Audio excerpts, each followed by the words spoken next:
నమస్కారం నాగార్జున గారు. నమస్తే అంజి గారు. జనసేన, టీడీపీ కలవకూడదని చెప్పేసి ముందు నుంచే ఒక స్కెచ్ రన్ అయింది. అవును. ఓకే. ఆయనేంటి పవన్ కళ్యాణ్ గారు కన్ఫర్మ్‌గా ఓటు చేయకూడదనే స్టాండ్ మీద ఉన్నారు. ఎవరు ఎన్ని ప్రలోభాలు పెట్టినా గాని ఆయన లొంగకుండా ఈ రోజున అంత విక్టరీ సాధించుకున్నారు.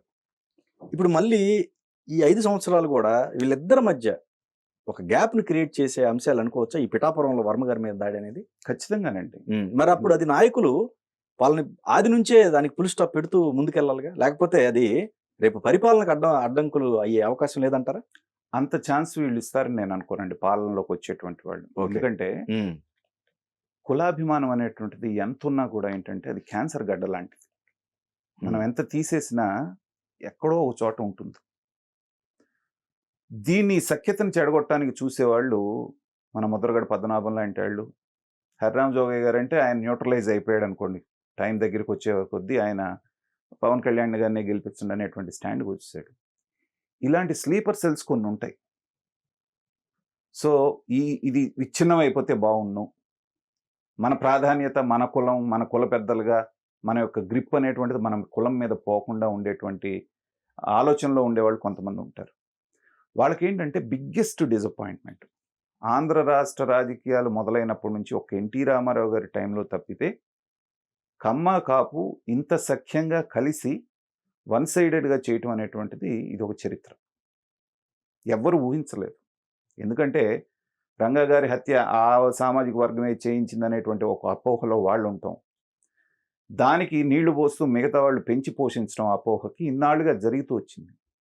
పవన్ కళ్యాణ్ లాంటి వ్యక్తి బయటకు వచ్చిన తర్వాత అన్నిటికంటే ముఖ్యంగా అదే రంగా గారి అబ్బాయి రాధ, మా తండ్రి హత్యను ఒక కులానికి మీరు ఇది చేయొద్దు, దాంట్లో ఉన్న రాజకీయాలు వేరు, అది రాజకీయంగానే చూద్దాం, కులానికి ఆపాదించొద్దని అంత పెద్ద మనసుతో బయటకు వచ్చి చెప్పడం అనేటువంటిది చాలా మెచ్యూరిటీ లెవెల్స్ని మెచ్చుకోవాలి.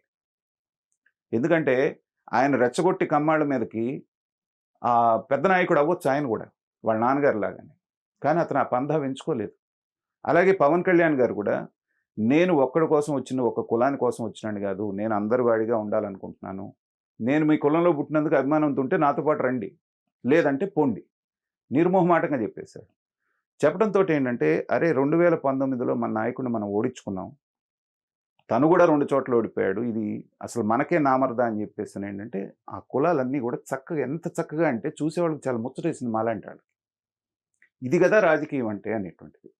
విభేదిస్తే వెళ్ళిపోండి, కలిసి ఉంటే సఖ్యంగా చేసుకోండి. ఆ సఖ్యత మొన్న నేషనల్ టీవీలో నేను ఏదో ఛానల్లో చూస్తుంటే నేషనల్ ఛానల్ చెప్తున్నారు ఏమని, ఈ ఎన్డీటీవీలో అనుకుంటాను, లేకపోతే ఇండియా టీవీలో, అసలు కూటమి అంటే ఎలా కట్టాలి, ఎలా పనిచేయాలనేటువంటిది కేస్ స్టడీ లాగా ఉంది ఆంధ్రప్రదేశ్లో అన్నారు నేషనల్ ఛానల్లో. ఓకే. ఎలా ఉండాలి, ఎంత సఖ్యంగా ఓట్ ట్రాన్స్ఫర్ ఎలా చేసుకోవాలి, ఒకరికొకరు ఎలా కోఆపరేట్ చేసుకోవాలి, ఒకరితో ఒకళ్ళు ఎలా కోఆర్డినేట్ చేసుకోవాలి అనే దానికి ఆంధ్ర కూటమి అనేటువంటిది ఒక ఎగ్జాంపుల్ ఇండియా వైడ్గా అన్నారంటే ఈ 2 సెక్షన్స్ ఎంత క్లియర్గా పనిచేసిందో చూడండి. ఇది నచ్చని కొన్ని సెక్షన్స్ ఉంటాయి చూసారా, వాళ్ళు ఎదురిగి ఎప్పటికప్పుడు వాళ్ళ ప్లాను, వాళ్ళ ప్రయోజనాల కోసం ఏదో ఎత్తులేస్తానే ఉంటారు. కాకపోతే అక్కడ ఉన్న వాళ్ళు వీటన్నిటిని మించిన వాళ్ళు కాబట్టి ఎక్కడ స్క్రూ టైట్ చేయాలో వాళ్ళకి తెలుసు కాబట్టి సందర్భం వచ్చినప్పుడు ఎవరనేది ఆల్రెడీ జరుగుతూ ఉంది, వాళ్ళ మీద కఠిన చర్యలు తీసుకుంటారు. Varma is a powerful leader there. Pawan Kalyan కూడా చాలా క్లియర్గా ఏమున్నాడు, పేరుకు నేను ఇక్కడ ఎమ్మెల్యేనే కానీ పనులు చూసుకోవాల్సిందంతా వర్మ గారే అన్నట్టున్నాడు. ఎందుకంటే ఆయన రాష్ట్రస్థాయి నాయకుడు, అందరినీ సమర్థించుకోవాలి. రైట్. సో గెలవటం టెక్నికల్గా పిఠాపురం నుంచి గెలిచారే కానీ దాని డెవలప్మెంట్ కానివ్వండి, అక్కడ సమస్యల పరిష్కారం ఏదున్నా కానీ వర్మ గారి ద్వారానే చేస్తాడు ఆయన. రైట్. వాళ్ళిద్దరికీ అంత అండర్స్టాండింగ్ ఉంది. ఉన్నప్పుడు నువ్వు దాడి చేసావని చెప్పేసి వర్మ గారు ఏమి పవన్ కళ్యాణ్ మీద అలగడు. సో పవన్ కళ్యాణ్ గారికి ఈయనకి డిఫరెన్స్ వచ్చేటువంటిది అలా ఎవరన్నా అనుకున్నారంటే వాళ్ళ అమాయకత్వమే కానీ చిల్లర రాజకీయాలు, అంతకుమించి పెద్దగా దానికి ప్రాధాన్యత ఉండదు.